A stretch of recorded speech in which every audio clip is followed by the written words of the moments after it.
મારું નામ રામભાઈ વાજા રાવડા વતની છું અને અઠવાડિયા 10 દિવસથી અમારી જે ટીમ છે એ ટીમ તાલાળાની અંદર ગૌશાળાની અંદર તપાસ કરતા આ ગુજરાતની ગૌશાળા અને તાલાળાની ગૌશાળાની અંદર સરકારશ્રીની ગ્રાન્ટોનો ગેરઉપયોગ થઈ અને ભ્રષ્ટાચાર થઈ રહ્યો છે.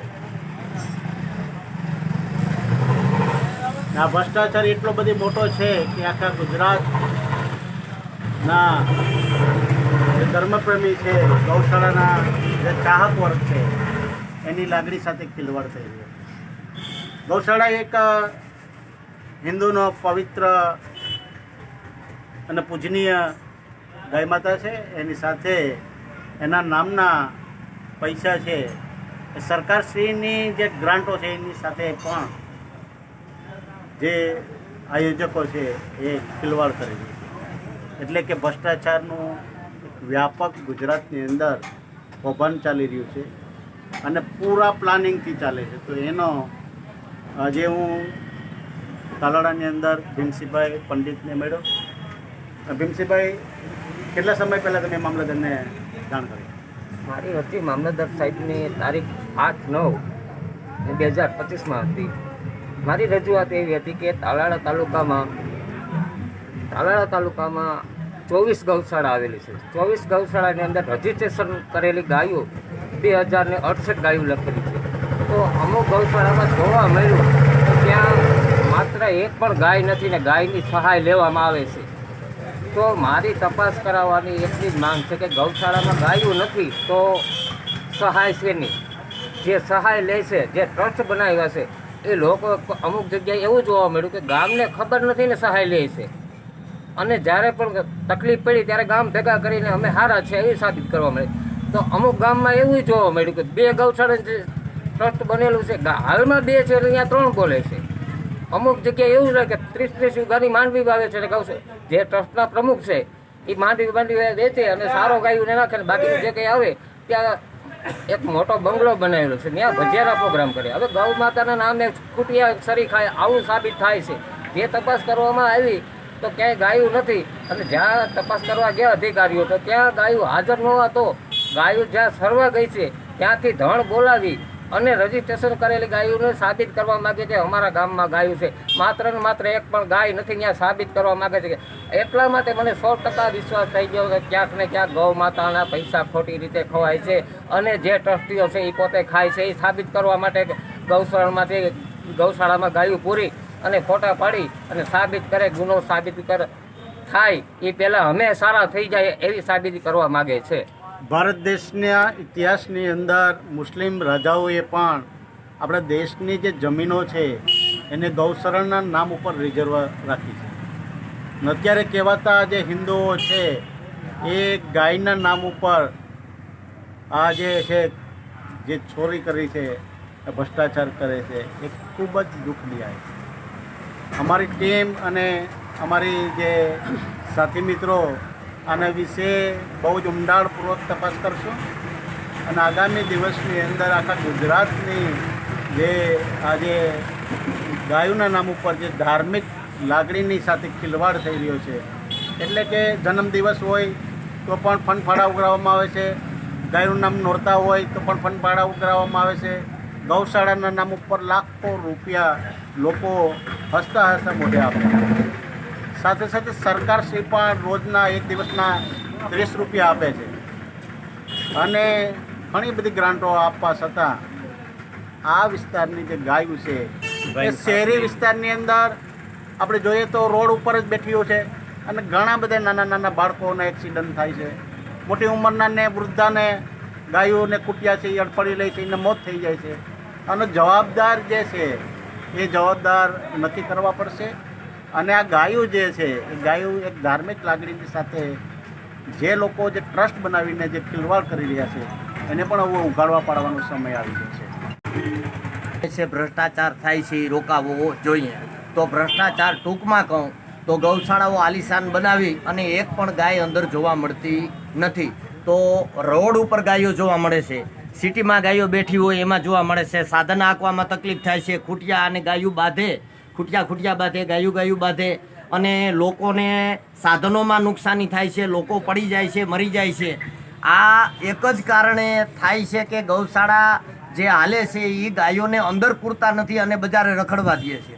તો અમારી માંગણી એટલી છે કે બહાર જે ગાયો રખડે છે એને ગૌશાળામાં પુરાઈ જાય અને એ જે ગ્રાન્ટ આવે છે ગાયોના ચારાની, એ ગ્રાન્ટ ગાયોમાં વપરાય, ગાયોના ચારા માટે વપરાય. એ ગ્રાન્ટ અમને 101% વિશ્વાસ છે, અમારો અંતરનાદ છે કે એ જે ગ્રાન્ટ આવે છે એ ગ્રાન્ટ બીજા લોકો ચાવ કરી જાય, જે ટ્રસ્ટીઓ હોય ને માલિકો હોય ચાવ કરી જાય છે અને જે નિરાધાર ગાયો છે એ રખડતી મટી જાય. આટલી અમારી માંગણી છે. ભંગાણી,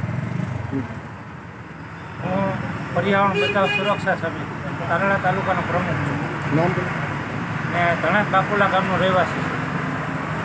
હવે આજે ગીર સોમનાથ જિલ્લામાં 93 જેવી ગૌશાળાઓ છે જે ટ્રસ્ટમાં નોંધાયેલી છે અને એમાં જે ટ્રસ્ટીઓ છે તેને મુખ્યમંત્રી પોષણ યોજના હેઠળ એક ગાયના 30 રૂપિયા લેખે એને સહાય આપવામાં આવે છે બિનવારસી ગાયો માટે. અને જે બાબતની મેં માહિતી માંગેલી માહિતી અધિકાર અધિનિયમ હેઠળ, એ તમામ મેં માહિતી માંગેલી અને માહિતીનો અભ્યાસ કરતાં સમગ્ર મામલાની મને ખબર પડતા મેં સંપૂર્ણ રીતે એ આરટીઆઈનો સંપૂર્ણ રીતે અભ્યાસ કરી અને ગુજરાત રાજ્યના મુખ્યમંત્રીશ્રી અને તમામ ડિપાર્ટમેન્ટ જે તેને મેં લેખિતમાં રજૂઆત કરેલી છે કે ભાઈ ગીર સોમનાથ જિલ્લામાં જે ટ્રસ્ટમાં જે નોંધાયેલા છે એ ગૌશાળાને જે આ ગ્રાન્ટ લેવામાં આવે છે અને એ ગ્રાન્ટ મુજબ એ પશુ રાખવામાં આવે છે કે કેમ તેની તપાસ કરવામાં આવે.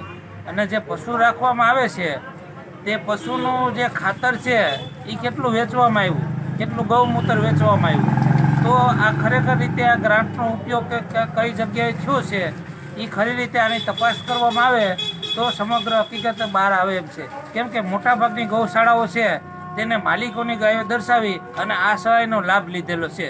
પરંતુ અમારી એવી માંગણી નથી કે ગાયોની સહાય બંધ થઈ જાય, પરંતુ જે નિર્ધારિત ગાયો છે કે જેને મુખ્યમંત્રી જે સહાય આપે છે અને એને લાભ મળે એ બાબતના અમારો પ્રયત્ન છે. અમારો કોઈ આમાં અંગત કે અમારો અંગત કોઈ લાભ નથી. માત્ર ને માત્ર જે આ રખડતા ઢોળ છે જે પ્લાસ્ટિક ખાય છે અને એની સહાય જે મળે છે એ ગાયોને મળે એ માટેનો અમારો જે ઉજાગરનો પ્રશ્ન છે એ બાબતને અમે લેખિતમાં રજૂઆત કરેલી છે. અને જો આ અમારી રજૂઆત ધ્યાને લેવામાં નહીં આવે તો નામદાર ગુજરાત હાઈકોર્ટમાં અમે આ બાબતની જાહેર રીતની અરજી કરી અને અમારી જે તપાસની માંગણી છે એ અમે કરવાના છીએ આગામી સમયમાં.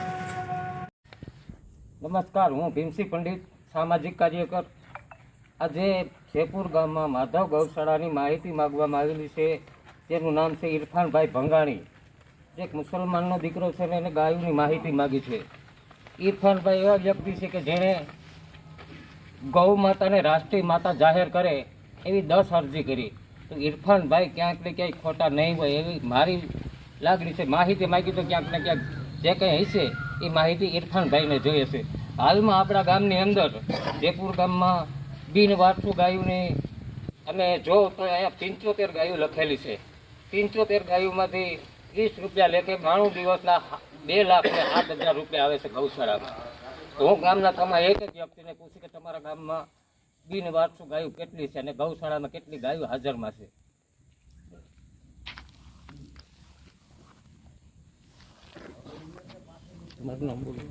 મારું નામ માજી સરપંચ દિનેશભાઈ બાકુ, જયપુર. આ ગૌશાળા છે અમારી માધવ નામની, જયપુર ચાલે છે. આપણે કોઈ વાતના વિવાદમાં છીએ નહીં અને હતા નહીં, પણ આ માહિતીને આધારે જાણવા મળ્યું કે જયપુરની અંદર 75 ગાયો બિનવારસી છે અને એના ગુજરાત સરકાર એને સહાય આપે છે. એટલે એક પણ ગાય આ નજરે જોતા મારી જોડે ગામના ઘણા બધી માણસો છે અને ગૌશાળામાં મેં 2017થી અત્યાર સુધી ક્યારેય કોઈ પણ એક પણ ગાય લૂલી લંગડી અપંગ આ ગૌશાળાની અંદર જોઈ નથી.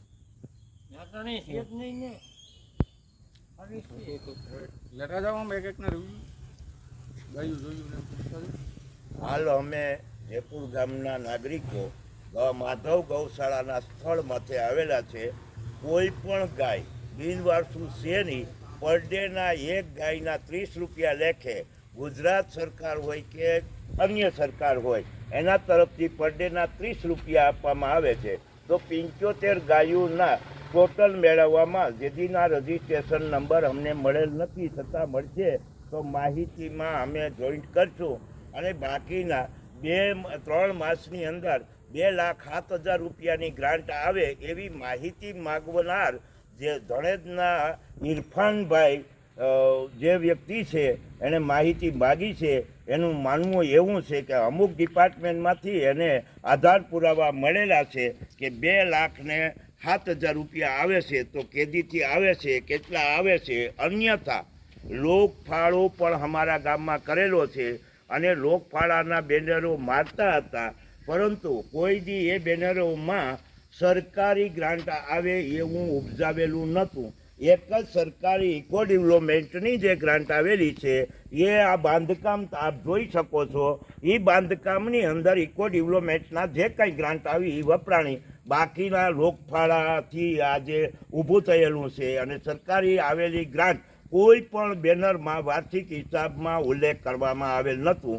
મારું નામ કાળાભાઈ કરશનભાઈ બાકુ. ગાયું છે એવું એક બેને પૂછો.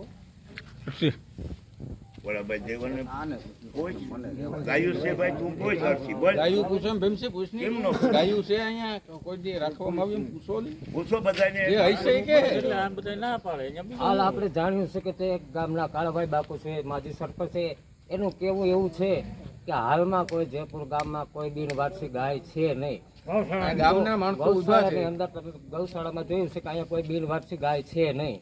એક માણસ ઉભો છે ને તરેકે બધા એમ કહે છે કાંઈ નથી, અહીંયા હું તમને એવો બધાને અવાજ પૂછું, ઉઠાવો અહીંયા ભાઈ. કોઈ ગામમાં બિનવારસી ગાય છે ગૌશાળાની અંદર?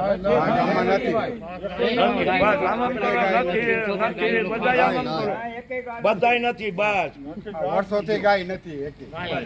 તો ગૌશાળા 75 ગાયો દર્શાવેલી છે, એ માયલો આ જયપુર ગામમાં કઈ છે નહીં. એ કાંઈ કાયદેસરની કાર્યવાહી થાય. એ માલિકીની ગાયો છે, 75 હિસાબ ગાયો કિતાબ દર્શાવેલી સહિત છે. આ ટ્રસ્ટીઓ જે કાંઈ જેના ખાતામાં જે બેંકના એકાઉન્ટમાં ગયા હોય એની પાસેથી સરકારશ્રી આની કાર્યવાહી કરે, આવી અમારી માંગ છે.